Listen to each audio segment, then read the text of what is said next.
Comment générer de l'excellence à partir de la confiance? Je suis Cédric Watine, tu es chez Outils du Manager, le podcast en français sur le management le plus écouté.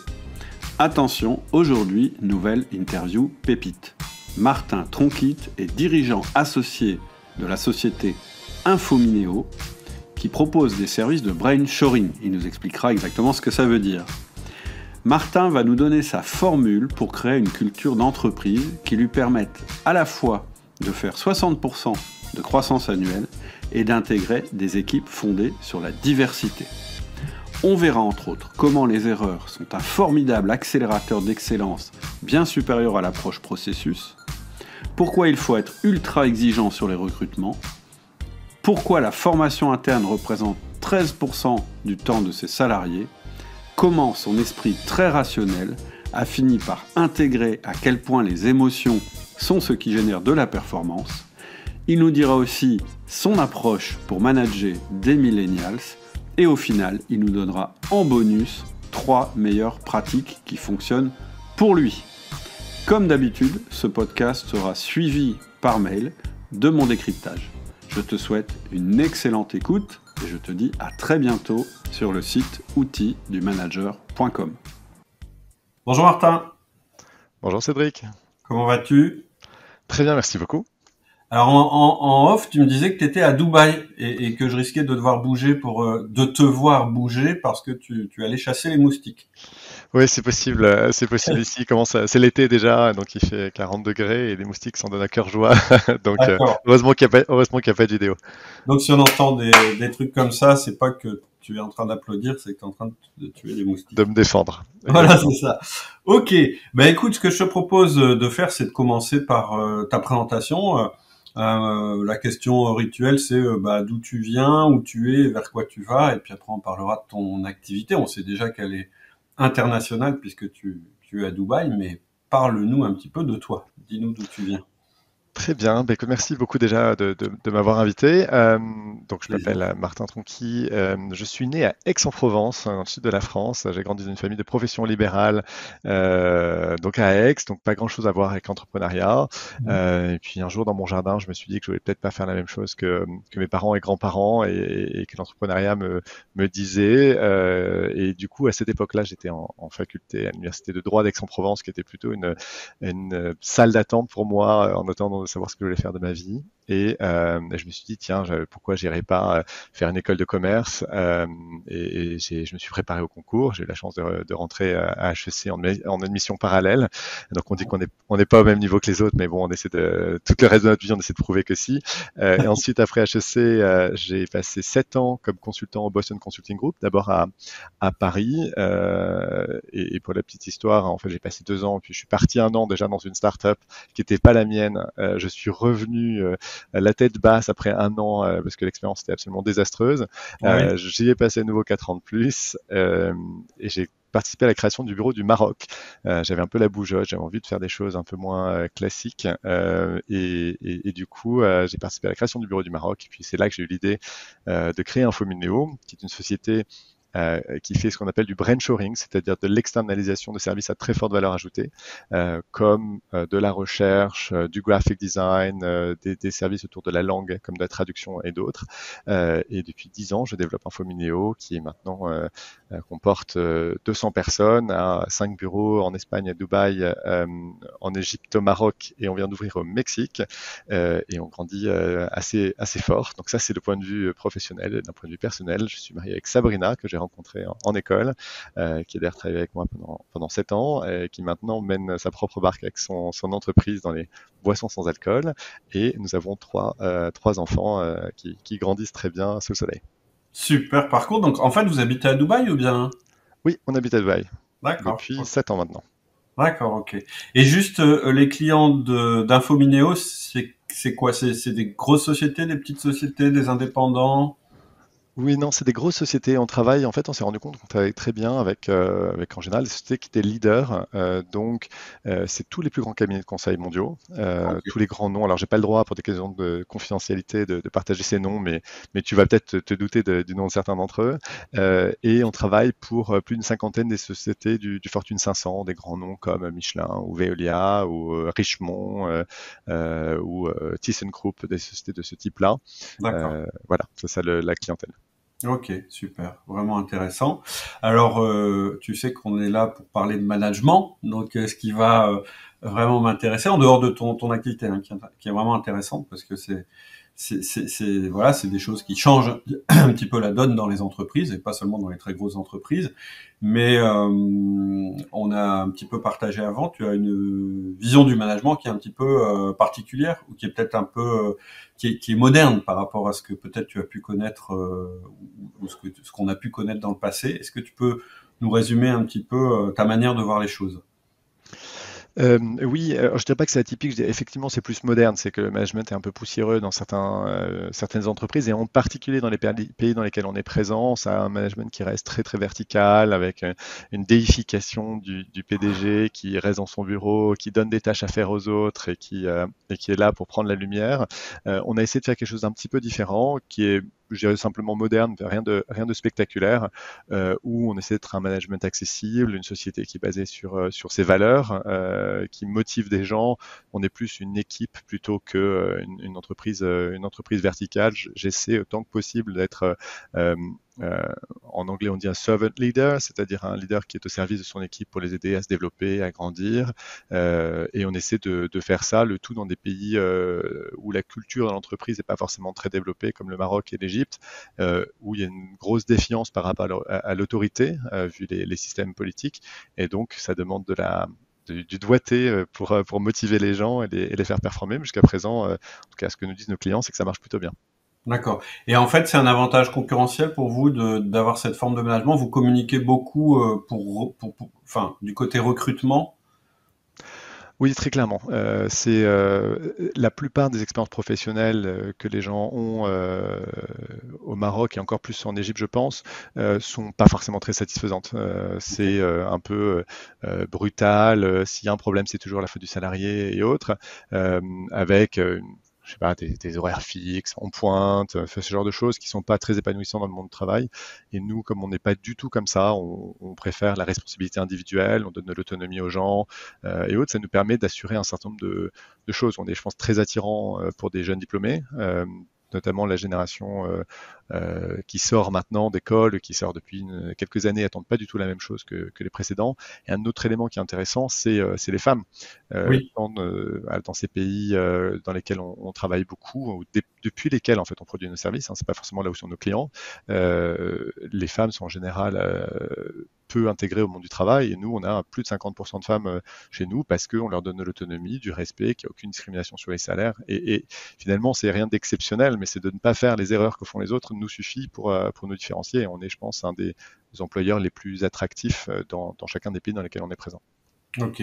C'est intéressant cette vision de dire on est attractif juste parce qu'on fait pas les erreurs et en fait c'est souvent la voie ce qu'on appelle la voie négative, c'est-à-dire la voie de dire je fais pas les erreurs et c'est pour ça que je suis bon et, c'est Tout à fait. On n'a pas intéressant. de baby-foot au rez-de-chaussée et on n'a pas de piscine à balles, mais on n'a pas besoin de ça pour être attirant. On a des niveaux de salaire qui sont bons, qui sont positionnés par rapport au marché. Et d'ailleurs, un point qui, je pense, est très très important chez nous, et c'est le discours que je tiens depuis le premier jour à nos salariés, c'est qu'ils viennent, ils vont gagner de l'argent, très bien, mais c'est pas en début de carrière qu'ils vont devenir riches, mais en revanche, ils vont devenir riches de l'apprentissage qu'ils ont. Donc, on investit énormément dans la dimension formation et on se rend compte que c'est ce qui compte le plus pour les jeunes diplômés. Et je pense que c'est vrai dans les pays dans lesquels on est présent, mais aussi dans les autres pays. Ils construisent un actif de long terme en se formant, en ayant les meilleures pratiques managériales, en s'exposant à des clients dans le monde entier, en parlant, en travaillant tous les jours dans au moins 2, si ce n'est 3 ou 4 langues.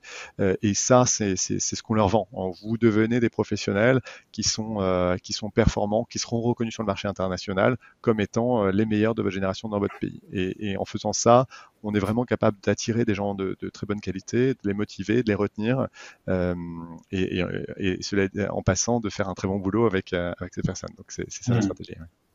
Et donc, vos recrutements, c'est principalement, tu disais, des jeunes diplômés?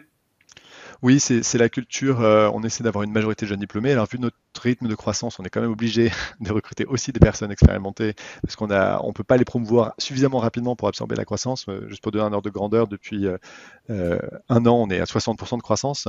Ah oui. Donc 60% quand on part de 100, enfin de 120 et qu'on arrive à 200, avec un peu d'attrition, ça veut dire qu'on a recruté plus de 100 personnes sur les 12 derniers mois. Donc, on peut pas avoir l'encadrement qui monte aussi vite. Mais effectivement, on préfère recruter des jeunes diplômés. Et ce qui est intéressant, ça a été mon apprentissage, c'est que en fait, quand tu prends un jeune diplômé, tout ce que tu vas lui donner va être pris comme bah oui, c'est comme ça, je vois pas comment ça pourrait être différent. Donc ça fait un peu des enfants gâtés sur certains aspects. Et en même temps, c'est des personnes que tu peux former sur les meilleurs standards et qui n'ont pas pris forcément de mauvaises habitudes. Donc en fait, ça donne de très bons résultats dès lors que tu es capable d'avoir des gens plus seniors qui leur expliquent, qui ont travaillé dans d'autres entreprises, qui disent, tu sais, mesure ce que tu as chez Infomineo que tu n'as pas forcément dans d'autres entreprises. Ça permet voilà, d'avoir des gens qui ont des attentes raisonnables et qui s'épanouissent, et qui s'amusent et qui passent des bons moments ensemble. Peut-être un élément aussi de la modernité de ce qu'on essaie de faire, c'est que un boulot, c'est un boulot, et nous, ce qu'on fait, je pense, c'est fondamentalement intéressant, notamment la recherche d'informations. On est tout le temps ouvert sur le monde, on découvre des sujets tous les jours, mais comme n'importe quel boulot, au bout d'un moment, tu peux en avoir assez, te lasser et autres. Et on investit pas mal sur la dimension humaine et relationnelle, du fait que, il faut que quand tu viennes au bureau, tu aies du plaisir à rencontrer les gens que tu vois, donc une ambiance sympa. On investit énormément sur la diversité, ça c'est aussi assez atypique. On pense que avoir des gens d'horizons différents, c'est important. Alors la diversité, c'est bon, les genres, hein. On a des hommes, on a des femmes, on a évidemment différentes orientations sexuelles, qui à nouveau dans les pays dans lesquels on est, pas forcément quelque chose de couramment admis. Mais on a des expatriés, on a toujours dans tous nos pays entre 10 et 15% d'expatriés, donc des Allemands qui vivent en Égypte, des Nigérians qui vivent au Maroc, des Mexicains qui vivent au Maroc. Donc la diversité géographique, c'est intéressant. Et on va même jusqu'à la diversité de personnalité. Par exemple, on fait attention à avoir des gens conservateurs ou des gens libéraux. Parce que si tu mets que des gens libéraux, extravertis, qui vont faire la fête tout le temps, ça pourrait avoir un impact négatif. Et si tu mets que des gens hyper conservateurs, ça pourrait donner une ambiance ennuyeuse et autre. Et le fait qu'on mélange au maximum, on crée une petite salade qu'on mélange, si la sauce est bonne, ça donne quelque chose d'assez unique et qui est valorisé vraiment très fortement par tout le monde. Donc voilà, on est très proactif là-dessus. Ça me fait penser aussi, tu sais, chez Outil du Manager, on parle souvent du test DISC, c'est un test un test comportemental, hein, de communication, DISC, dominant, influent, stable, consciencieux. Et le discours que j'ai souvent, c'est de dire, les meilleures équipes, c'est celles qui sont équilibrées dans le sens où il y a toutes les composantes du disque qui sont représentées, etc. Et à ça, on m'en pose souvent, oui, mais le problème, c'est que quand tu mets un dominant et un stable dans la même équipe, c'est très compliqué qu'ils se comprennent parce qu'ils ont des tempéraments différents. Et donc, ce qu'on pourrait t'opposer, c'est ça, à dire, bah non, si justement tu mélanges, tu vas faire naître des conflits.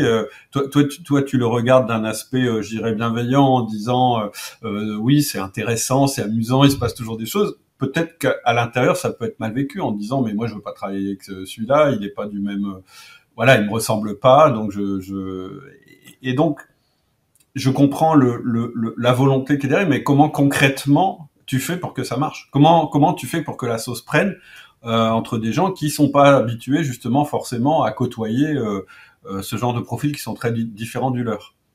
Alors, je crois que j'ai deux niveaux de réponse pour toi. Le premier, c'est il y a ce qui se passe en interne et ce qui se passe en externe. Nous, clairement, on privilégie ce qui se passe en externe, dans le sens où la diversité interne permettra de produire un travail de meilleure qualité, parce que les gens, comme ils sont différents, seront plus créatifs, parce que pour chacun des clients, tu auras des gens qui ont l'expertise qu'ils veulent, le tempérament qu'ils souhaitent, etc. Et oui, c'est peut-être un peu plus de complications en interne, un peu plus de potentiel de conflit, quoique, parce que finalement, si tu mets deux personnes extraverties, très extraverties, très libérales, très tout ce que tu veux, leur potentiel de clasher est forcément est élevé, alors que la diversité. Donc ça, c'est le premier élément. Le deuxième élément, c'est qu'on a fait un effort sur les valeurs, et ça, c'est très intéressant. Les valeurs, pour moi, c'est un peu des règles de prise de décision, des règles de comportement. Tu leur dis, voilà, nous, quand vous avez un choix à faire, c'est ces choses-là qui sont importantes. Donc nous, on a des choses autour de valoriser la diversité. Donc c'est ben, c'est ce que je viens de t'expliquer. Donc pour nous, tout ce qui est un comportement discriminatoire est absolument interdit, mais il y en a une qui est Deliver Excellence. C'est faites un excellent travail, que ce soit en interne ou en externe. Donc entre je suis pas content de travailler avec cette personne et du coup je ne souhaite pas travailler avec cette personne, ben, c'est pas la priorité par rapport à délivrer un bon boulot. Donc on lui dit, je suis désolé, ton ego, ton problème, tu le mets de côté parce que ce qui compte c'est de délivrer un travail de qualité. Et ces valeurs sont vraiment des règles de comportement qui, je pense, sont mobilisatrices. Et d'ailleurs sur ce point-là, il y a quelque chose d'intéressant. C'est une erreur managériale que j'ai faite et peut-être que tes auditeurs seront intéressés. Au début, quand on a créé la société, tout le monde disait bon ben, vous incarnez ton associé, et mon associé s'appelle Hamza, il est marocain, c'est un condisciple d'école, et toi et la management team, vous incarnez la culture d'entreprise. Donc c'est vous qui allez la formaliser, et puis tout le monde va adhérer à cette culture. Et du coup, on a commencé à mettre sur papier ce qu'on pensait être les valeurs de la boîte. Et c'était comme un moteur qui tournait dans le vide, ça embrayait pas, quoi. Et puis à un moment, il y a un manager qui est venu nous voir et qui nous a dit mais en fait non mais moi, je sais mieux que toi ce que c'est les valeurs, et on va mettre un groupe de travail avec l'équipe et on va formaliser nos valeurs. Je dis, OK, allez-y. Et ils ont sorti quelque chose qui était une bien meilleure version des valeurs de la boîte que ce que nous, on avait été capable de sortir. Et ça m'a appris que dans pas mal de cas, en fait, il faut que tu acceptes de donner la propriété de ta boîte à tes salariés parce que c'est eux qui l'incarnent plus que toi. Et ça, c'était un apprentissage très intéressant. Et depuis c'est peut-être 4-5 ans qu'on a fait ce travail, tout le monde est très aligné sur ces valeurs qu'on n'a pas bougé d'un iota parce qu'elles avaient été vraiment très bien faites. À ton avis, pourquoi? Pourquoi, quand tu confies pourquoi c'était meilleur que ce que vous aviez pensé? Puisque finalement, c'était quand même vous les porteurs du protégé. C'était quand même la team, enfin, c'était la direction quand même qui avait décidé qui est ces valeurs. Et finalement, au moment de les exprimer, c'est pas vous qui les exprimez le mieux. C'est compliqué, je sais pas, c'est comme quand moi j'ai 3 enfants, donc tes enfants, tu leur donnes à eux des valeurs, tu leur donnes des guidelines, tu leur suggères de Ouais. faire telles études et autres. Mais à la fin, c'est eux qui savent mieux. Parce que c'est Ouais. eux qui vivent dans leur corps, qui vivent dans leur cerveau et autres. Et aujourd'hui, il y a 99% de la boîte qui ne sont pas les fondateurs. Donc il y a beaucoup plus de gens qui réfléchissent à ce que c'est cette boîte qui ne sont pas les fondateurs que les 2 fondateurs. Donc c'est peut-être ça, c'est simplement ils y pensent plus, et ils l'incarnent plus, ils le vivent au quotidien.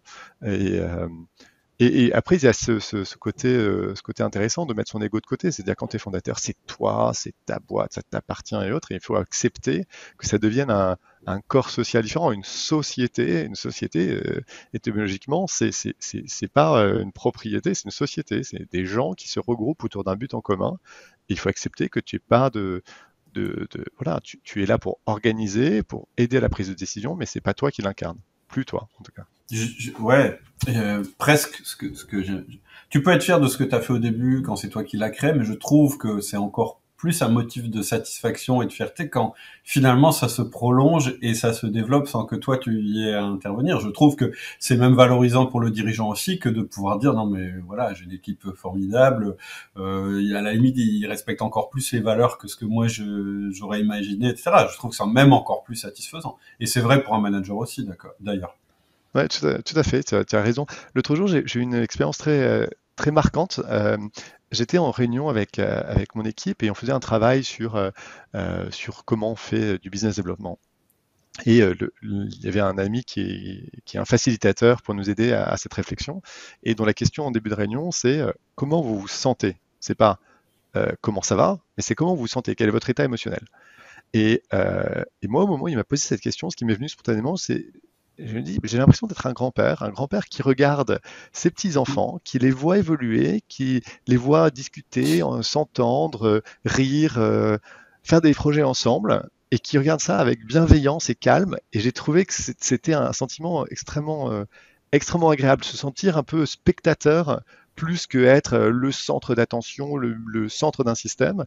Et ça enfin, c'est ce que je considérais être une réussite. C'est pas forcément l'ampleur de ce que tu réalises, que le fait que voilà, il y ait quelque chose qui soit autonome, des gens qui passent des bons moments, qui gèrent un projet. Et voilà, ça m'a vraiment, enfin, le dire à ce moment-là, ça m'a ému en fait. Et j'avais pas réalisé avant de le formaliser que c'était l'état d'esprit dans lequel j'étais.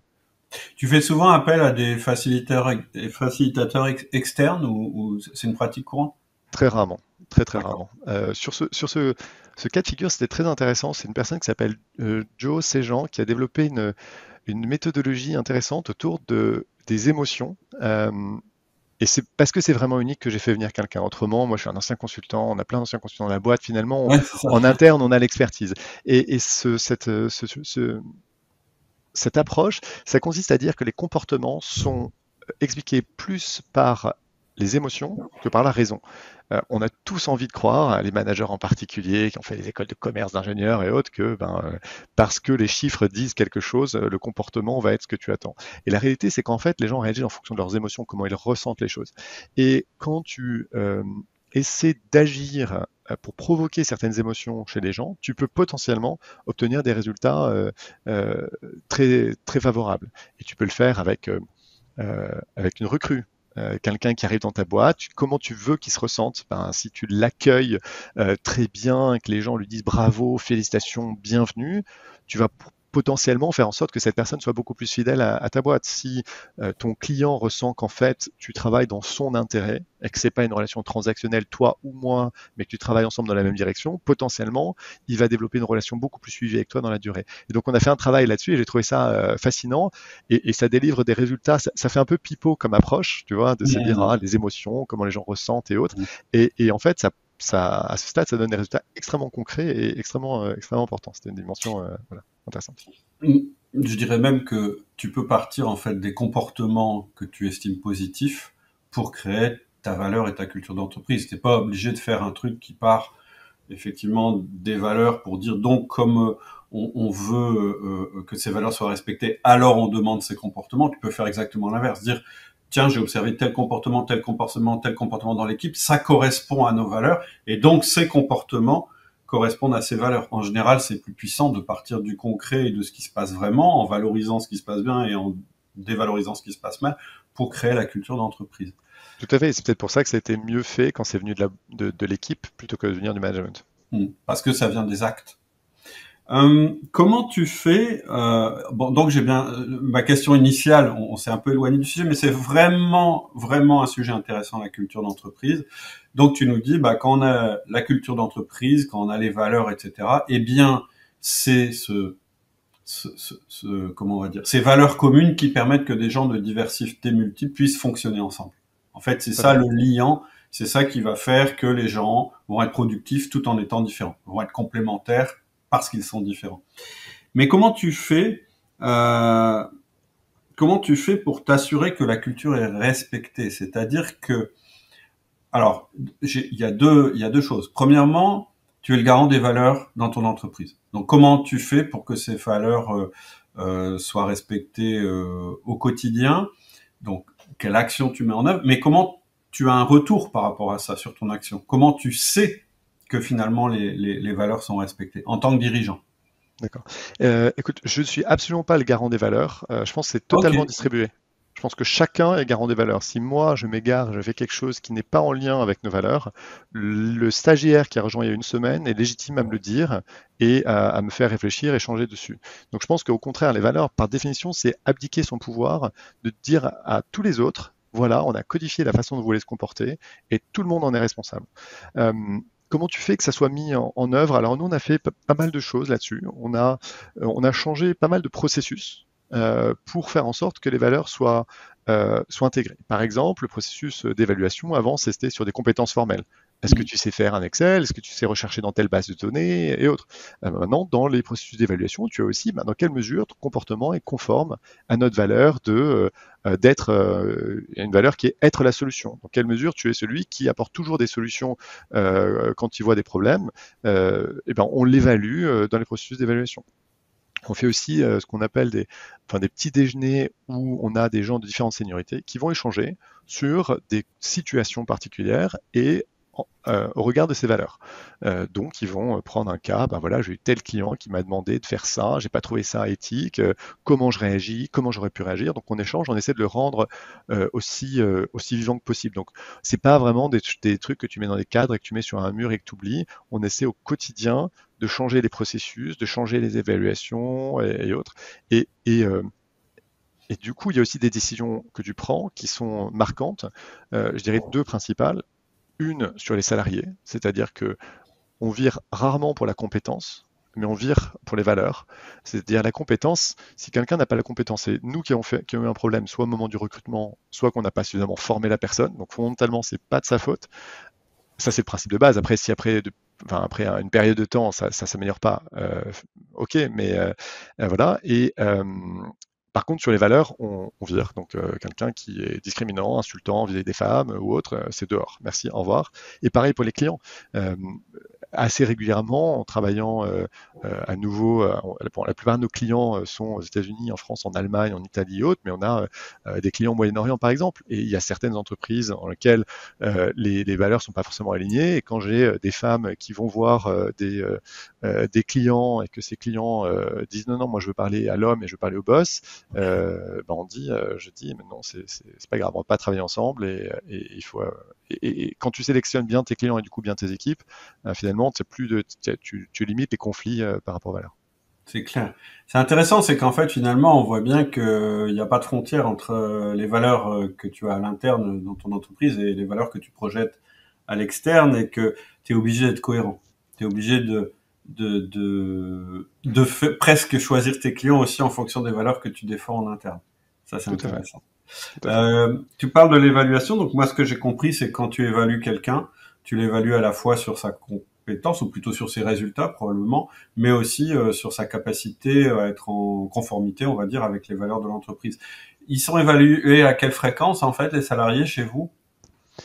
C'est 2 fois par an. 2 fois par an. 2 fois par an de manière formelle, avec un comité de carrière dans lequel on décide des promotions, mais il y a énormément de discussions intermédiaires. L'idée, c'est que le principe de base, c'est que quand tu reçois ton évaluation, rien ne doit être une surprise. Rien ne doit pas avoir été discuté avant. Donc, on investit pas mal de temps là-dessus.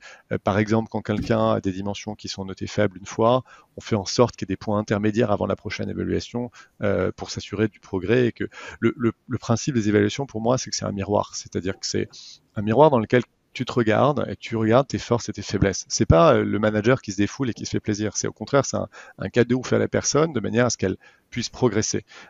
Et donc l'idée, c'est que si le miroir est correct, si on définit des bons plans d'action, tu ne devrais jamais voir 2 fois la même chose.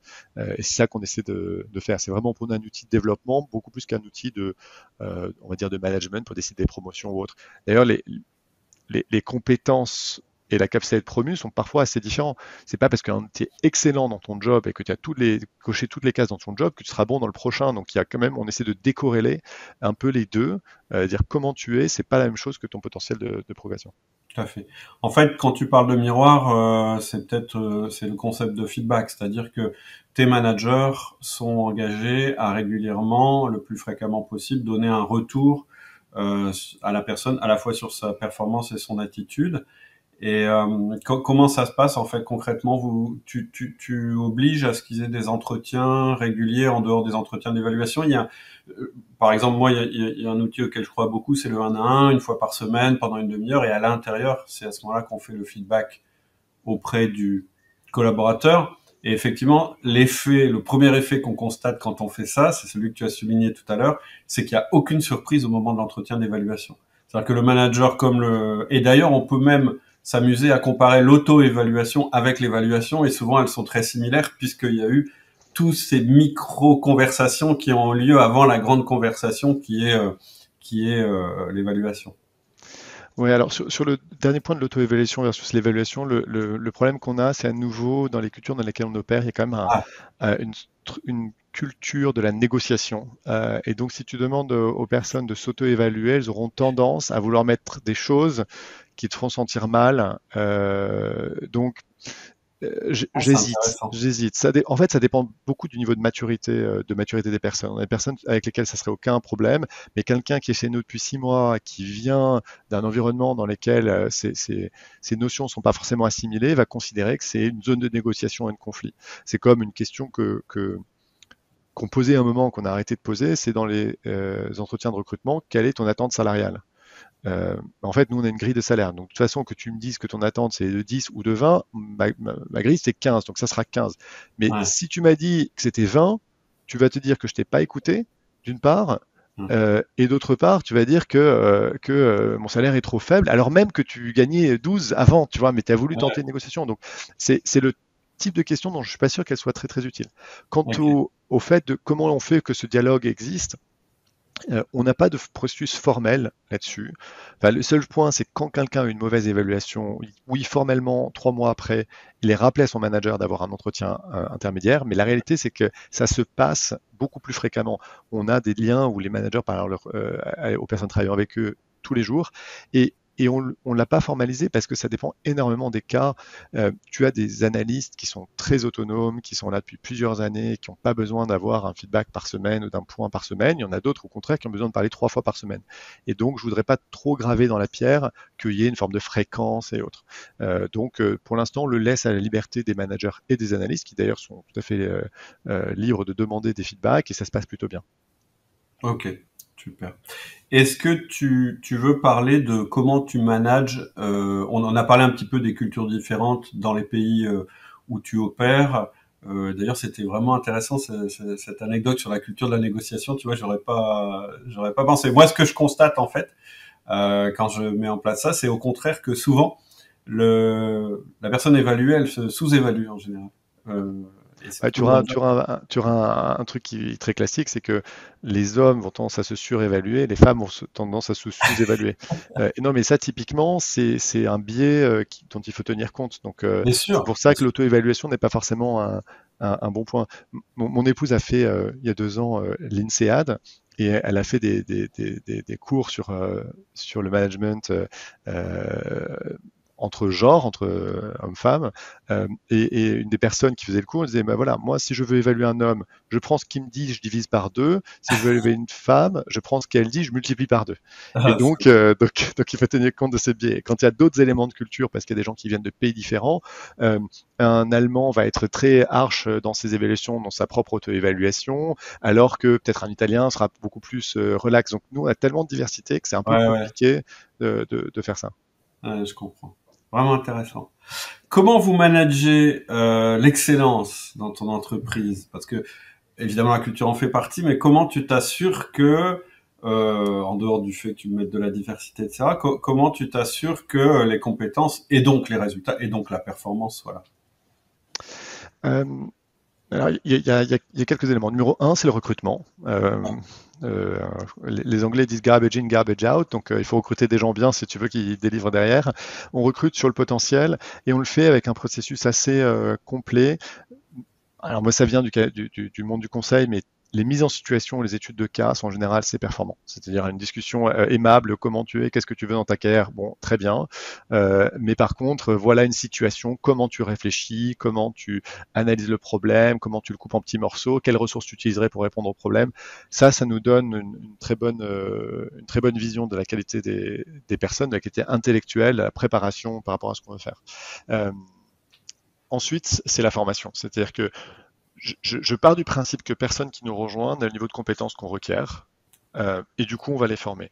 On a environ 13% du temps total passé dans la boîte qui est du temps de formation chez nous. C'est énorme, mais c'est ce qui donne le meilleur retour sur investissement. On a des gens qui forment beaucoup les autres, on a des gens qui reçoivent des formations, et à nouveau, c'est des formations pratiques. Hein. C'est pas 3 semaines dans un château dans la campagne. Non, c'est au quotidien des sessions de coaching, de débriefing, ce qu'on appelle quelque chose qui est intéressant, ce qu'on fait et désolé pour les anglicismes, mais le langue try, c'est l'anglais. Du coup, on appelle ça du job shadowing, c'est-à-dire que quelqu'un qui est en formation va regarder, va être en binôme avec une personne expérimentée, va en parallèle faire le travail et va ensuite comparer ses résultats avec celui de la personne expérimentée pour voir comment et pourquoi la personne expérimentée aurait fait un travail de meilleure qualité. Donc c'est ce type d'approche très pratique qui me semble utile. Donc la formation, c'est pas forcément des salles de classe, mais beaucoup plus du quotidien, des mises en situation, et ça c'est utile. C'est en interne, principalement. Oui, c'est 100% en interne. Le formateur interne, c'est ça que je veux dire. Oui, tout à fait. Ouais. Tout à fait. On a, à nouveau, dans les métiers qu'on fait, il n'y a pas beaucoup de gens qui connaissent ce qu'on fait dans les pays dans lesquels on opère. Du coup, on fait ça. D'ailleurs, quelque chose qui est intéressant, on se fait assez régulièrement former par nos clients, Ouais. parce que nos clients, c'est tous les grands noms du conseil et beaucoup d'entreprises qui performent très très bien. Donc, quand ils ont des éléments spécifiques par rapport à leurs approches ou autres, et du coup, on peut dire aujourd'hui qu'on a les meilleures pratiques de chacun de nos clients qu'on a mis tout ensemble. Et aujourd'hui, on performe à un niveau très très bon par rapport à nos clients. Par exemple, notre formation initiale quand les gens arrivent, à un moment, un de nos clients nous disait, voilà, nous, on prend 6 mois entre le jour où la personne arrive dans l'entreprise et le jour où elle peut faire du travail pour des clients. Nous, on a trouvé ça très long et on arrive à le faire en 6 semaines. Et donc, on est 4 fois plus rapide parce qu'on a absorbé toutes les bonnes pratiques de divers clients pour arriver à ce point. Et ensuite, le dernier point pour que les gens fassent du bon boulot, je pense que c'est la confiance. Euh, je pense qu'il y a vraiment deux façons de faire. Il y a une façon de faire qui est par le process et de l'autre par la confiance. Par le process, et c'est notamment, en fait, si je prends un pas de recul, j'ai créé Infomineo parce que j'étais au BCG, je travaillais avec des prestataires indiens et c'était un cauchemar. La qualité était cauchemardesque, le processus était cauchemardesque et en fait, les prestataires, je remarquais dès qu'il y avait un problème, mettez du process. Donc il y avait un analyste qui travaillait, un analyste senior qui revoyait, un manager qui revoyait, et à la fin, c'est devenu interminable. Il passait des heures pas possibles à faire des choses. Et moi, je déteste le process. Donc ce qu'on essaie de faire, c'est de mettre un système en place de présomption de confiance. On présume que tu vas faire du très bon boulot. Si tu as confiance sur ce que tu as fait, tu envoies directement au client. Ah Et oui. si tu as un doute, tu vas voir ton manager et il va te faire de l'assurance qualité sur ce que tu as fait. Euh, et évidemment, les managers vont être plus proactifs sur des personnes qui sont nouvelles dans l'entreprise, pas encore en confiance, et au fur et à mesure, ils vont lâcher complètement les analystes. Et quand tu fais confiance aux gens qui sont en dernière ligne, bah, ils font nécessairement un travail bien meilleur que s'ils savent qu'il y a quelqu'un qui va refaire le boulot derrière eux. Et j'ai trouvé que ça fonctionnait assez bien. On le perçoit comme un risque, mais la réalité, c'est qu'on a et on mesure le niveau de qualité de ce qu'on fait. On a des niveaux de qualité très très largement supérieurs. Les scores de qualité sont très très largement supérieurs à des concurrents qui ont fait le choix du process. Et ça, c'est un enseignement vraiment très intéressant. Et puis les personnes aussi se sentent responsabilisées, se sentent autonomes et autres, et du coup ont plus d'épanouissement dans leur boulot que si ils font la queue devant le bureau de leur manager pour leur demander de viser tout ce qu'ils ont fait. Très intéressant. En fait, on pourrait résumer ça en disant que la meilleure façon d'apprendre, c'est de corriger ses erreurs. C'est-à-dire que, effectivement, si en fait la personne sait que quelqu'un d'autre corrigera ses erreurs, elle va progresser beaucoup moins vite que quand elle doit corriger ses erreurs elle-même. C'est un peu le principe de risquer sa peau. C'est-à-dire, j'envoie le truc au client, ça marche pas, bah, j'ai intérêt à très très vite devenir bon pour pas perdre mon client. C'est le Tout à fait. principe. Après, voilà, faut avoir une direction qui accepte la prise de risque. Mais je te rejoins. Après, quand tu mesures en général la qualité globale du travail et surtout la vitesse à laquelle les gens deviennent bons, ils deviennent meilleurs quand ils risquent leur peau, entre guillemets. Parce Tout à que fait. on est construit comme ça. Hein. C'est comme ça Et, qu'on progresse. C'est comme ça qu'on et devient meilleur.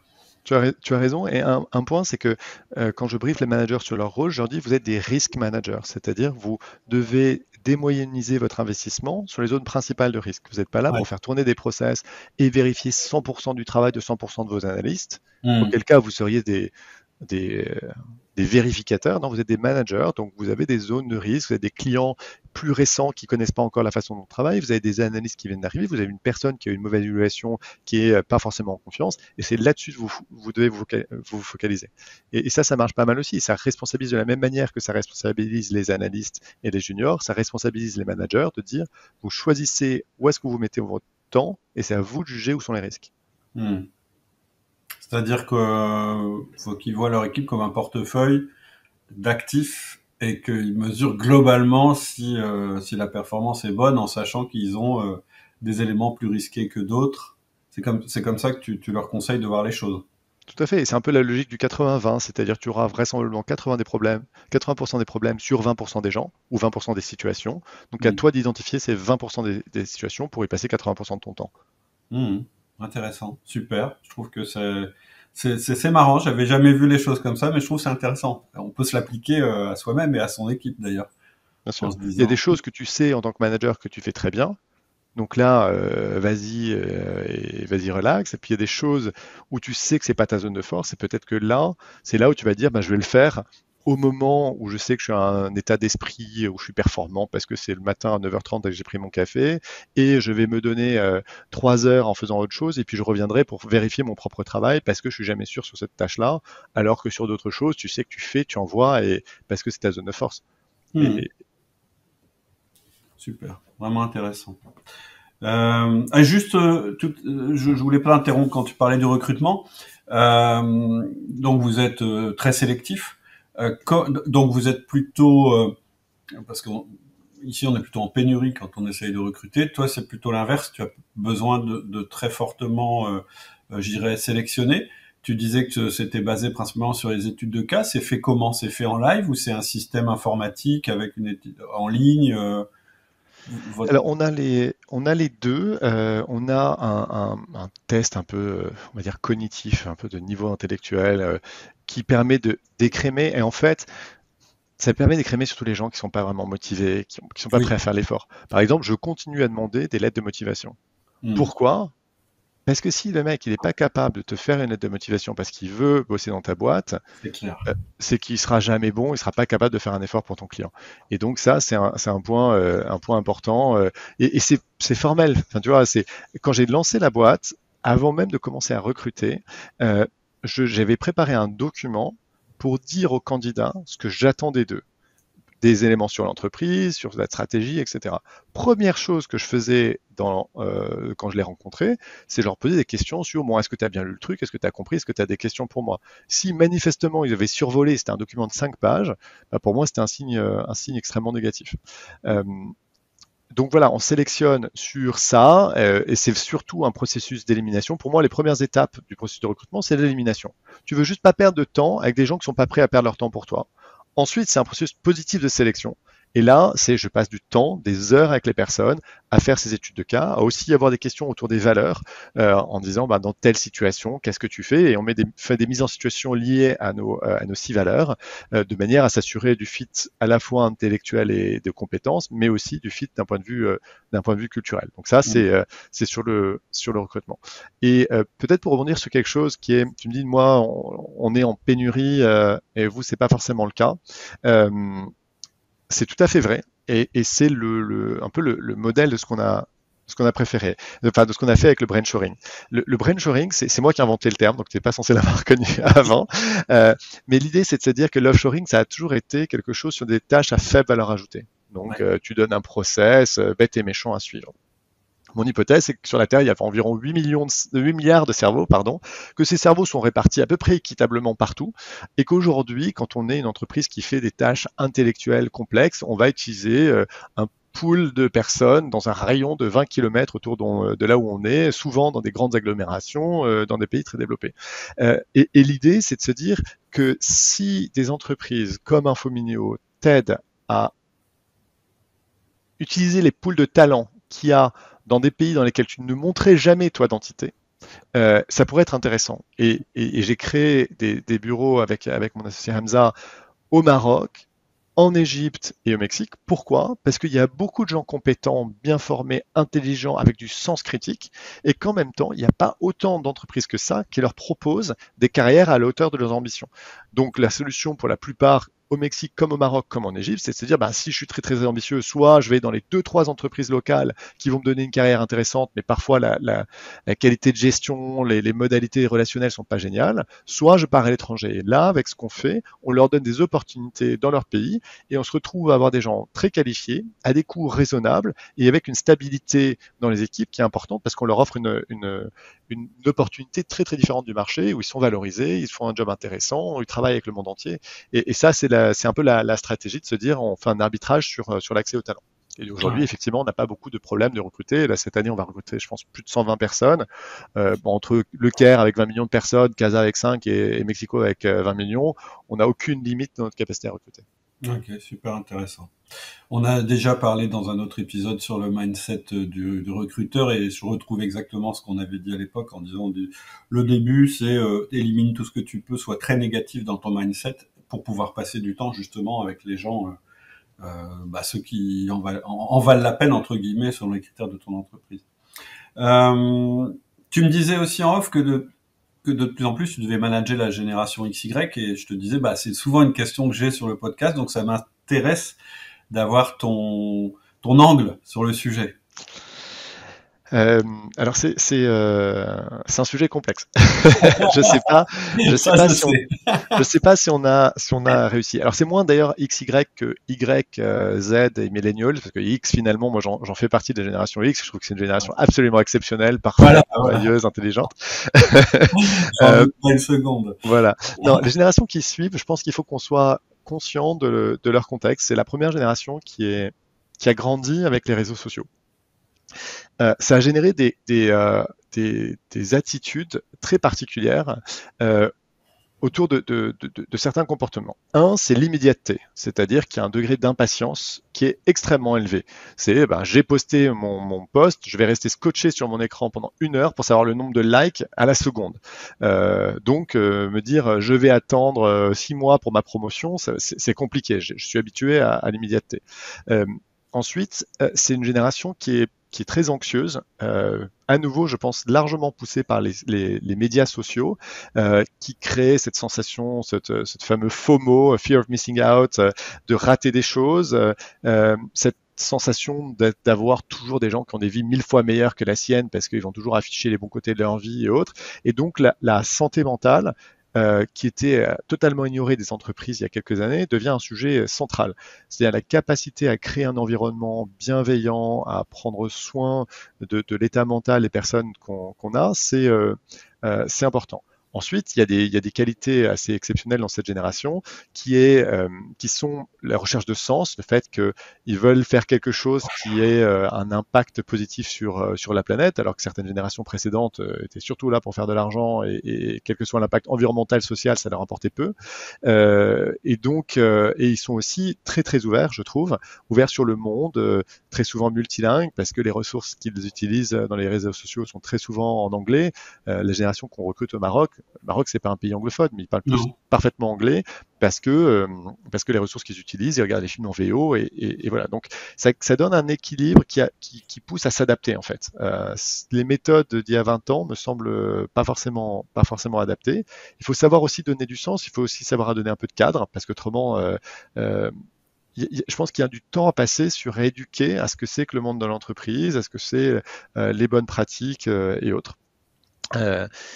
Et donc voilà, est-ce qu'il y a une baguette magique? Non, mais je pense que ça demande une attention et une humilité en tant que manager qui est supérieure aux générations précédentes, parce qu'il faut être à l'écoute, il faut prendre le feedback, il faut prendre les retours, et il faut aussi accepter que cette impatience puisse faire qu'il y a des gens qui partent au bout d'un mois, ce qui ne se serait jamais passé avant, mais ils partent au bout d'un mois, pas parce que tu as mal fait en tant qu'entrepreneur, en tant que manager, simplement parce qu'ils se sont rendus compte que c'est pas ce qu'ils voulaient ou que voilà. Et puis il y a des gens qui sont totalement perdus et qui ont du mal à se stabiliser. Moi, je vois un phénomène assez particulier, c'est que les personnes qui ont quitté Infomino rapidement ont quitté leur job d'après assez rapidement et encore et encore et encore et encore. Et voilà, donc c'est une génération très particulière mais très intéressante à gérer, qui surprend au quotidien. Ce que tu me dis me surprend pas, c'est mon observation aussi, c'est que on a en fait la multiplication du phénomène que quelqu'un qui arrive tout nouveau dans une entreprise n'a pas vécu ailleurs, donc il connaît pas du tout la culture, je dirais, générale des entreprises. Ça, c'est un fait. Quand on est jeune, sa première expérience, on estime que, et souvent quand on change de job, on se rend compte que finalement c'était peut-être pas si mal la première entreprise dans laquelle on était tombé. Et en plus, c'est multiplié par ce que tu disais tout à l'heure, le souci d'immédiateté et l'anxiété. C'est-à-dire que ça fait un cocktail, effectivement. Moi, un des trucs vraiment que j'ai remarqué sur cette génération-là, c'est la difficulté à accepter le feedback. C'est-à-dire que autant le feedback positif, c'est toujours accepté, autant c'est vraiment, il faut que la confiance soit installée pour qu'on puisse commencer à faire du feedback d'ajustement en disant, tu vois, là, t'aurais pu mieux faire, parce que ça, c'est vécu terriblement. Enfin, c'est comme si presque tu insultais la personne, alors que tu es en train, avec bienveillance, au contraire, de lui dire qu'elle pourrait s'améliorer. Ouais. Et, et en fait, c'est ce que je retrouve, le sens et le cadre. En fait, c'est ce qu'on doit donner pour essayer de les stabiliser. Et c'est pour ça que je te demandais tout à l'heure si tu avais des rituels tu vois, plus fréquents pour ces gens-là, en fait, pour créer de la confiance et créer de la relation avant de commencer à critiquer le travail et à essayer de le rendre meilleur. Alors, Ce que j'ai vu aussi, c'est ce que tu as dit tout à l'heure, ça c'est très très vrai, c'est le mélange en fait des générations qui fait que ça se passe que ça se passe mieux avec les millennials. C'est ce que je oui, tout à fait. pense. Bah, il faut qu'ils voient des gens qui ont progressé. C'est ça la preuve. En fait, toi, tu peux leur raconter ce que tu veux. S'ils voient la Exact. preuve de gens qui ont progressé, qui se sont adaptés, qui ont rencontré des difficultés, qui ont rebondi et autres, c'est important. Pour rebondir sur ce que tu disais, je pense que la façon dont le feedback est donné est essentielle. Je ne pense pas qu'ils aient du problème avec le feedback, mais ils ont du problème avec la critique. Donc, si tu crées déjà un environnement autant bienveillant que possible. Euh, c'est important. Et ensuite, les techniques, alors même si je ne suis pas très fort pour ça, mais de communication non violente sont intéressantes. Euh, qui est de dire, en fait, j'ai ressenti quelque chose en voyant ton travail. C'est la vérité, elle est soit dans le fait de ce qui s'est passé, soit dans ma perception. Tu ne peux pas challenger ma perception. Donc, on va avoir une discussion à deux niveaux. Euh, un, est-ce que ce que tu as fait, c'est le meilleur de ce que tu aurais pu faire, etc. Et finalement, mon but, c'est pas d'avoir raison et toi d'avoir tort. Je te laisse juger. Et finalement, on n'est pas obligé de mettre les gens face à leurs problèmes et leur faire dire ah j'ai merdé là-dessus pour Ouais. qu'ils le réalisent. Et là, tu es très bien. Et ensuite, voilà la perception. Voilà comment tu aurais pu me manipuler à penser autrement. Et c'est pas un mauvais point. Et ça fonctionne relativement bien. J'ai vraiment changé beaucoup dessus depuis environ 2 ans. J'étais réputé être très dur, très objectif, tu sais, le français très rationnel, voilà. Et j'ai changé mon fusil d'épaule et ça se passe mieux. Un autre point, en fait, c'est, ils vont observer très finement tes comportements, en Ouais. particulier dans les situations difficiles. Euh, donc, comment tu réagis dans ces situations, ça va faire une différence, ça va créer cette confiance. Nous, on a eu deux exemples intéressants. Euh, le premier exemple, c'est il y a 5 ans, il y a eu une dévaluation de la livre égyptienne.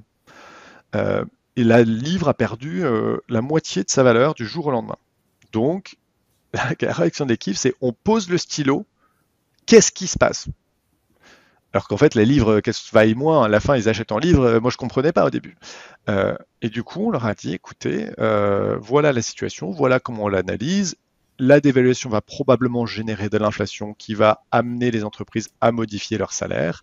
Nous, on va vous donner provisoirement une prime pour vous assurer que vous n'ayez pas de perte significative de pouvoir d'achat. Et on va vérifier comment le marché du travail évolue pour s'aligner sur l'évolution du marché du travail pour rester compétitif.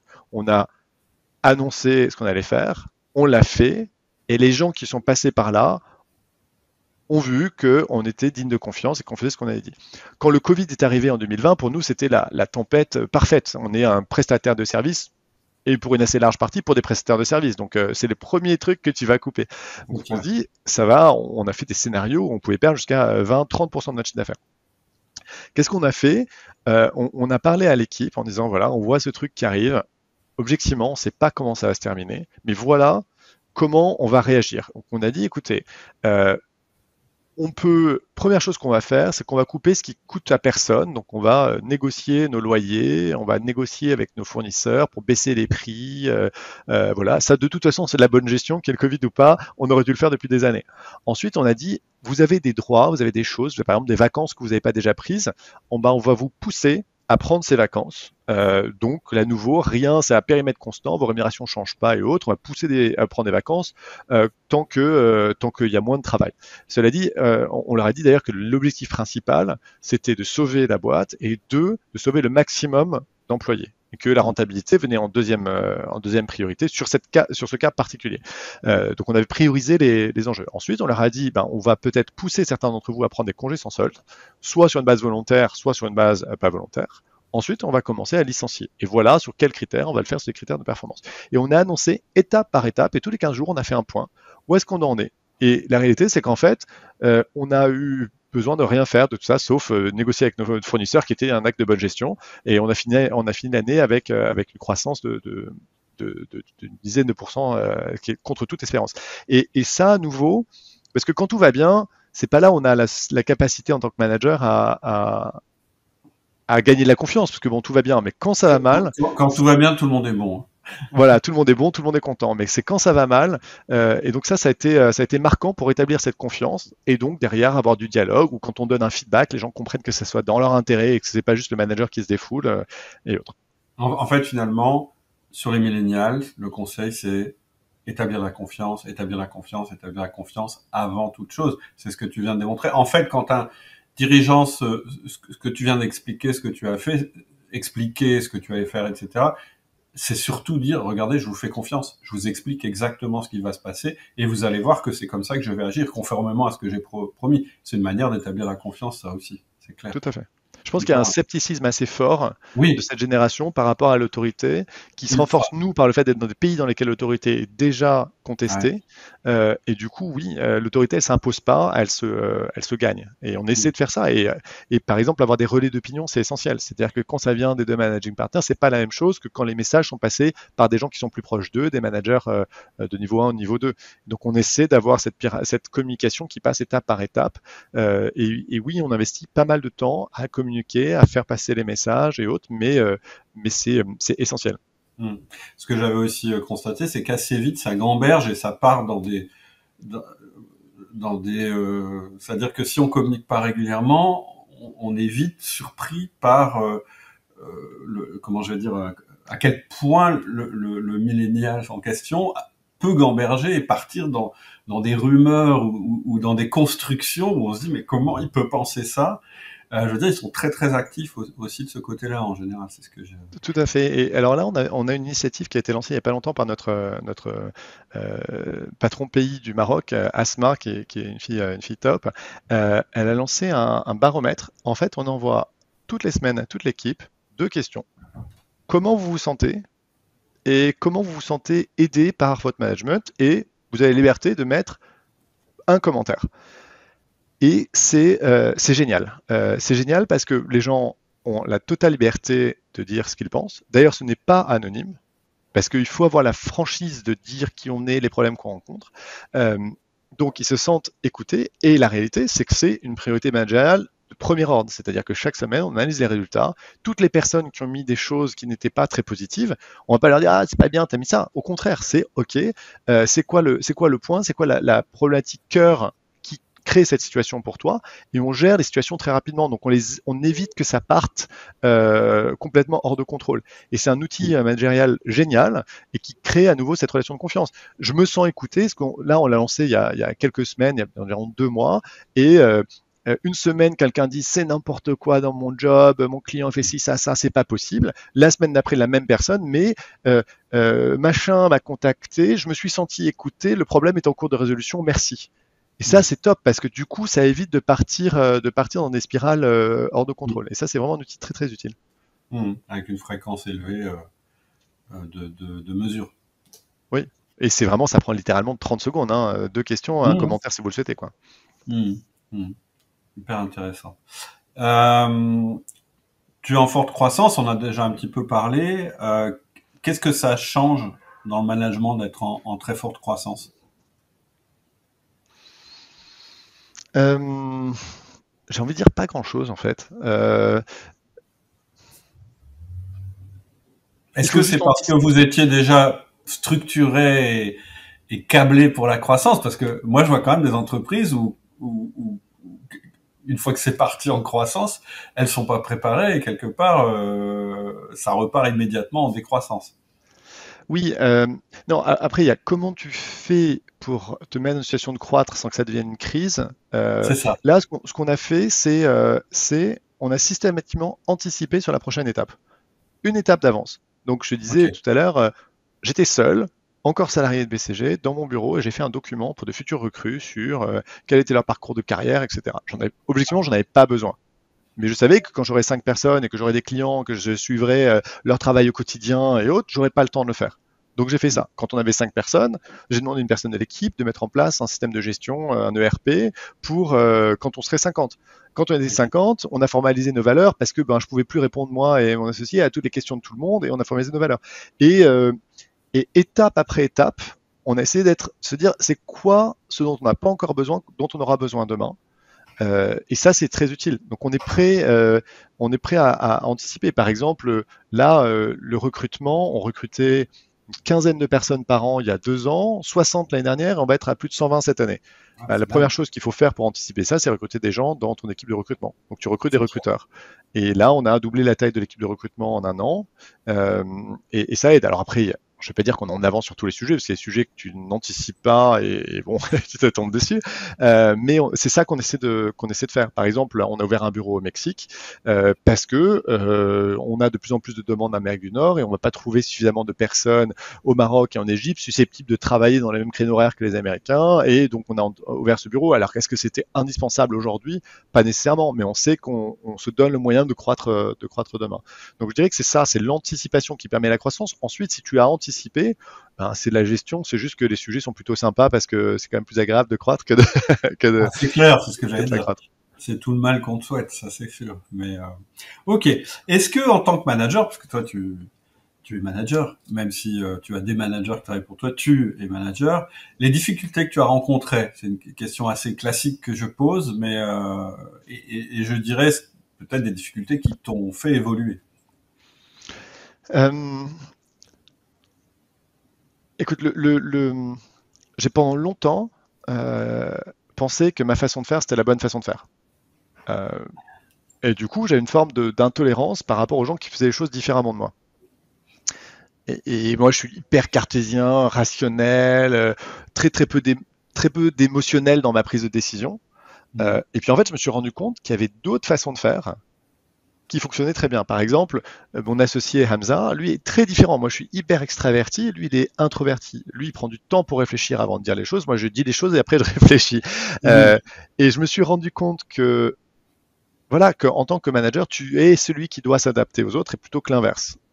Parce que tu es censé avoir plus de maturité par rapport à ça. Donc ça, c'est une leçon que j'ai appris et qui me rend beaucoup plus serein.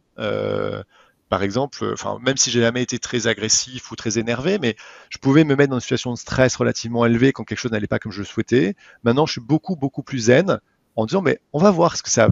Si les personnes sont bien intentionnées, se sentent mises en confiance et autres, ça devrait bien se passer. De faire une hypothèse que ça devrait bien se passer plutôt que c'est une hypothèse que ça va mal se passer, c'est un vrai changement d'attitude. Et je pense que tout le monde le perçoit.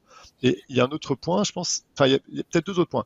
Un, c'est de demander du feedback. Dans des organisations, quand tu es au sommet de l'organisation, entre guillemets, personne n'ose vraiment te parler. Il y a toujours un agenda, quoi. Et il faut trouver une ou deux personnes Mm. qui n'ont pas peur de toi et qui vont te dire les choses avec franchise. Donc moi, pendant 7 ans, j'ai eu ma femme qui était très franche avec moi, qui avait aucun problème. Elle est Et ça toujours fait restée. Pardon? Oui, tout à Elle fait. Mais maintenant, on travaille plus ensemble. Alors est- j'ai demandé à mon associé de me faire des retours structurés. J'ai aussi notre directeur des opérations qui a cette qualité de faire du feedback franc. Je pense que c'est très utile. Et l'autre point, c'est de continuer à apprendre. Le risque du manager, c'est de se dire, ben, je gère les autres, je j'ai pas le temps. Et en fait, j'essaie au maximum d'apprendre en permanence en lisant des choses, en écoutant des podcasts comme le tien. Et je pense que c'est vraiment important de pas se reposer sur ses lauriers. T'es manager, c'est une confiance qui t'a été donnée, mais qui peut être reprise. Tu n'es pas toujours le meilleur à faire ce que tu fais. Si tu veux continuer à être le manager et à diriger des gens, bah, il faut que tu continues à t'entretenir, à entretenir tes compétences. Et ça passe par la formation. Et la formation, ça peut être, je vais passer une semaine à l'INSEAD ou à Harvard, mais ça peut être aussi écouter un podcast le matin sur ta trottinette quand tu vas au bureau. Les deux sont très complémentaires. J'ai un podcast complet qui s'appelle Le principe de la bonne intention que tu as illustré plusieurs fois. Vraiment, c'est quelque chose aussi qui permet d'être beaucoup moins stressé en tant que manager. De partir du principe que même si tu as l'impression que la personne n'est pas forcément bien intentionnée, part du principe qu'elle avait une bonne intention à la base. C'est quand même la meilleure manière d'appréhender les choses. La deuxième chose que tu viens de dire pour moi qui est absolument cruciale et surtout dans un contexte de croissance, parce que quand je discute avec des dirigeants, mais voilà, qui ont de très très grosses équipes, hein, je parle de personnes qui ont des milliers de personnes sous leur responsabilité, la chaîne de commande fait que c'est de plus en plus, et je dirais la politique qui peut s'installer, c'est que c'est de plus en plus difficile pour elles de trouver des gens qui leur disent la vérité. Et ça, c'est très très important de cultiver dans votre environnement des gens, même si c'est pas vos collaborateurs directs, ça peut être des gens qui sont sur le terrain, mais des gens qui vont vous dire non mais là on déconne. Non mais là la boîte, au moins qu'ils vous le disent. Après, vous faites l'analyse que vous en voulez, mais vous devez accepter d'entendre ça. Parce qu'au bout d'un moment, il n'y a plus que ça qui compte finalement. Vous avez des gens pour manager, vous avez des gens pour prendre des décisions. La valeur, les valeurs sont installées, le marché est connu, etc. Mais si on vous dit pas la vérité, vous allez prendre de mauvaises décisions. Ça, c'est clair. Exactement. Et ça, c'est important de l'avoir à différents niveaux hiérarchiques. Ouais. Euh, Parce que souvent, on peut s'isoler à parler que à son équipe dirigeante, mais en fait, elle n'a pas plus la vérité que les gens. Donc, moi, Non. évidemment, je parle à l'équipe dirigeante, mais je pourrais nommer 5 personnes que je contacte régulièrement pour prendre le pouls et pour aussi me donner du feedback. Et ce qui est, l'autre jour, j'ai une situation intéressante. J'ai un manager qui me contacte, qui me dit, Martin, c'est n'importe quoi, j'en ai marre, il faut qu'on parle. Là, je me dis, mais c'est pas, qu'est-ce qui se passe et tout. Donc voilà, j'ai passé 15 minutes à me faire engueuler. Et donc, c'était pas agréable. Et en fait, après, j'ai réfléchi, je me suis dit, mais en fait, c'est génial d'être dans une organisation dans laquelle un manager peut appeler son boss et lui dire ce qui va pas. Ça veut dire qu'il est en confiance, qu'il se sent en sécurité et autres. Et je me suis dit, c'est un signe très positif par Très, rapport à très la santé de utile. l'organisation.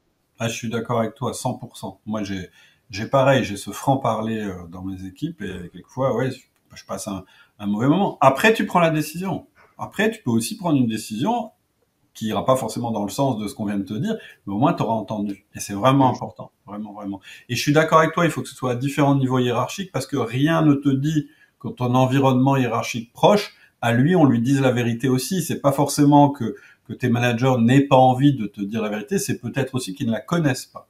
Donc Puis c'est après, vrai. l'interprétation, hein, c'est le téléphone arabe. C'est-à-dire que si ça passe d'un niveau à un autre niveau à un autre niveau, tu es sûr que le message qui arrive à toi est totalement différent du message initial. Donc moi, j'essaie de faire des choses comme ça. Par exemple, ce que je demande systématiquement aux personnes qui ont rejoint la boîte il n'y a pas longtemps, systématiquement, c'est, OK, pendant 2 mois ou un mois, tu prends des notes et après, tu me fais une restitution. Le Je veux rapport de savoir ce que famille. tu penses, qui t'a choqué, parce qu'après, ça va devenir habituel. Tu seras plus capable de prendre du recul. Moi, je suis pas capable de prendre du recul. C'est impossible pour moi. Tout ce qui est là me paraît normal. Mais si toi, tu arrives et que tu vois des choses et tu dis, mon Dieu, qu'est-ce qui se passe? Je dois le savoir. Ouais. C'est le principe du rapport d'étonnement, en fait. Quand tu as un Tout à fait. recrutement, un mois après, tu te mets un rendez-vous avec la personne ou 2 mois. Effectivement, il faut qu'elle note au fur et à mesure parce que si elle te fait le brief 2 mois après, elle a déjà oublié tout ce qui l'a étonné. Hein. Ça va. Tout à fait. Ok, écoute, super conversation. J'ai une dernière question à te poser, un petit peu la question traditionnelle. Moi, j'aime bien qu'on finisse. Tu vois, les gens qui ont eu le courage de nous écouter jusqu'à maintenant, on va leur donner tes pépites. Ce serait quoi tes 3 pépites que tu aurais envie de partager avec des managers de tous les niveaux qui nous écoutent? Les 3 choses les plus importantes aujourd'hui, après avec l'expérience que tu as, qu'est-ce que tu as envie de leur restituer comme chose importante ou conseil que tu pourrais délivrer? Alors, c'est pas tant des conseils, parce que je ne veux pas me positionner comme ça, mais en dire ce qui a marché pour moi. euh, Numéro un, c'est commencer par soi. C'est un peu, Ah, c'est pas mal. on te dit, tu commences par toi, tu es un égoïste. Non, en fait, quand tu commences par toi, tu te rends disponible aux autres. Commencer par toi, c'est savoir ce qui est important pour toi.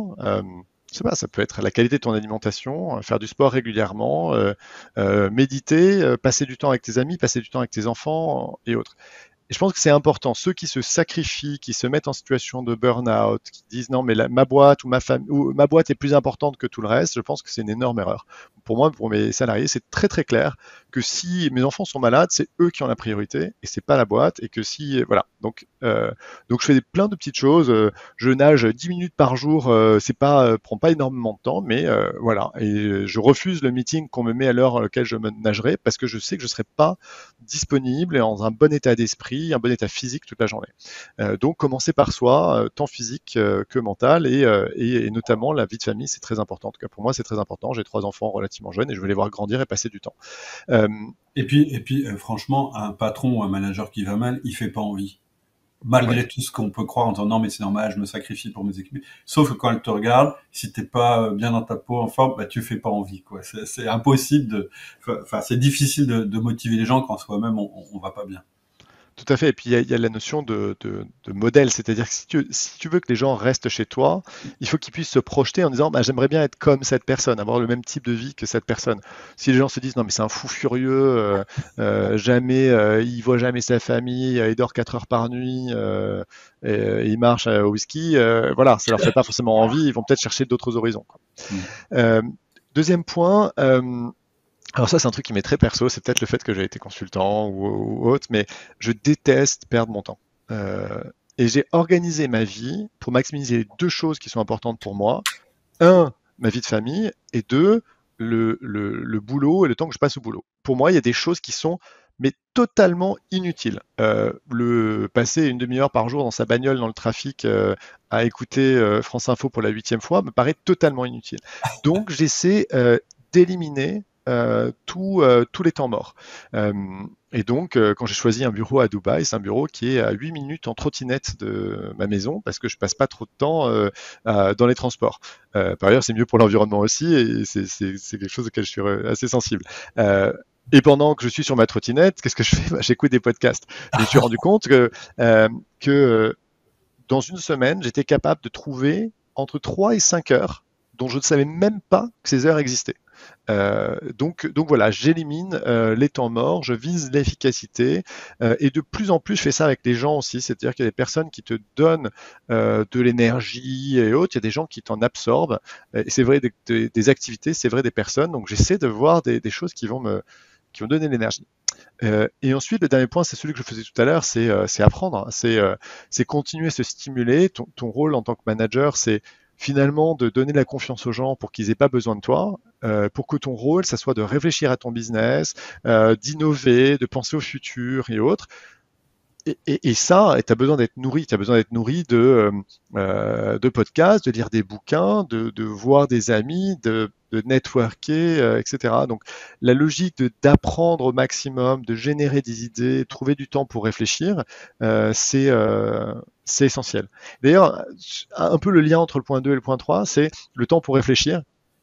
Donc, toute la journée, j'absorbe de l'information. Du boulot, des podcasts que j'écoute, des livres que je lis, des conversations que j'ai avec des amis ou avec ma femme.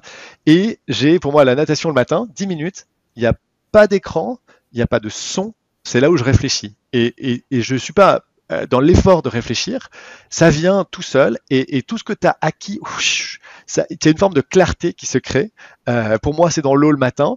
Pour d'autres, ça sera autre chose, mais je pense juste prendre un moment calme, 10, 15, 20 minutes par jour pour digérer tout ce que tu as mis dans ton cerveau. C'est aussi quelque chose que je trouve hyper efficace. Et quand j'arrive au bureau, après avoir nagé, avoir vu mes enfants et autres, j'arrive, j'ai toujours deux, trois idées, deux, trois trucs que je veux lancer parce que j'ai pris le temps de ce temps au calme. Donc voilà mes bonnes pratiques. Je pense aussi que c'est vachement agréable pour tes collaborateurs aussi de voir que quand tu arrives au bureau, t'es reposé, t'as des idées, t'es positif, etc. Moi, je dis souvent, si vous êtes crevé, que vous n'avez pas le moral, etc., n'allez pas au bureau, hein, vous allez pourrir tout le monde. Donc autant faire autre chose. Puis j'aime beaucoup ce que tu as dit aussi en disant on peut toujours trouver 5 heures par semaine. C'est un peu le principe aussi 20-80 de l'organisation. Tu es très très efficace si tu réussis à être très efficace sur 20% de ton temps, alors tu peux être beaucoup plus détendu sur le reste et beaucoup plus disponible aux autres. Il y a ça aussi. Ou aux pensées, ou à la vision que tu es en train de construire, ou au livre que tu es en train de lire, etc., etc. Tout à fait. D'ailleurs, il y a un point, te dis, tu es entrepreneur, tu vas bosser 80 heures par semaine. Ben non, en fait. En fait, les gens qui sont... Là, l'autre jour, je voulais prendre un rendez-vous avec un client. Il m'a dit, recontacte-moi dans 3 mois, je suis hyper busy. Bon, 3 mois après, je lui renvoie un mail. Il me dit, et c'est une semaine, il m'a dit, contacte-moi en juillet. Je dis, mais t'es un loser. Enfin, par définition, la personne qui n'est pas capable de trouver du temps et qui est tout le temps à la bourre, tout le temps occupé, c'est qu'il ne fait pas les bonnes choses. C'est pas possible. Donc, je pense qu'on peut bien marcher en ayant, alors ok, peut-être 5 heures par jour, c'est compliqué, mais on n'est pas obligé de passer dans le rouge et de bosser des horaires interminables pour avancer. C'est très très largement une question de priorisation. Et la culture, je sais pas si c'est les films américains ou autres, nous disent mais il faut bosser comme un dingue, sortir du bureau à 22 heures, etc. Je suis pas totalement convaincu. Non, moi je suis absolument non convaincu, voire complètement réfractaire à ça. Puis après, Bon, faut être clair. Moi, je connais pas grand monde qui sache être. Je parle de travail concentré, permanent, pas du travail à moitié, machin, etc. Plus de 6 heures par jour de travail avec un influx énorme. Il y a très très peu de gens qui sont capables. Moi, je suis pas capable de produire ça, très honnêtement. Et c'est plutôt bien parce que c'est plutôt une sécurité. Et je pense que quand on travaille 12 heures par jour ou 10 heures par jour, il y a vraiment un problème quelque part. Ça, c'est clair. Je suis d'accord. Et surtout pour un dirigeant ou pour un manager. Du coup, merci beaucoup de nous avoir donné ton temps qui est si précieux, on vient de le dire. J'ai beaucoup apprécié en tout cas l'échange qu'on a eu. J'ai pris pas mal de notes. Derrière, je ferai un décryptage par mail pour ceux qui sont inscrits à la liste de mails privés. Si on veut en savoir plus sur toi ou sur ton entreprise, comment on fait? On tape www.infomineo.com, ça c'est la version officielle. Et puis après, moi je suis assez accessible, donc par email, martin.tronqui@infomineo.com, et je suis très actif sur LinkedIn. Donc normalement je réponds sans trop de délai. Ok, super. Je te remercie infiniment pour le temps qu'on a passé ensemble. Merci beaucoup, Cédric. Tu pars en week-end? Oui, là, c'est la grande fête de l'Aïd, donc on a 3 jours fériés consécutifs. Donc tu vois, quand je raccroche de ce podcast, j'ai 5 jours devant moi pour profiter de ma famille. Eh ben écoute, c'est tout ce que je te souhaite. À bientôt. Merci beaucoup. Au revoir. Salut. Au revoir. Voilà, c'est tout pour aujourd'hui. J'espère que la conversation t'a plu, qu'elle t'a donné toi aussi envie d'avancer en tant que manager. Si tu veux rejoindre la communauté, il y a vraiment 2 choses à faire. La première chose, c'est de t'inscrire à mes mails privés. Pour ça, il faut aller sur le site www.outils du manager. Et la deuxième chose, c'est de rejoindre le forum. C'est gratuit, ça te permettra de te présenter et puis de poser toutes les questions que tu as toujours eu envie de poser sur le management sans jamais oser les poser. Et pour ça, il faut aller aussi sur le site Outils du manager, www.outildumanager.com. À bientôt, au revoir.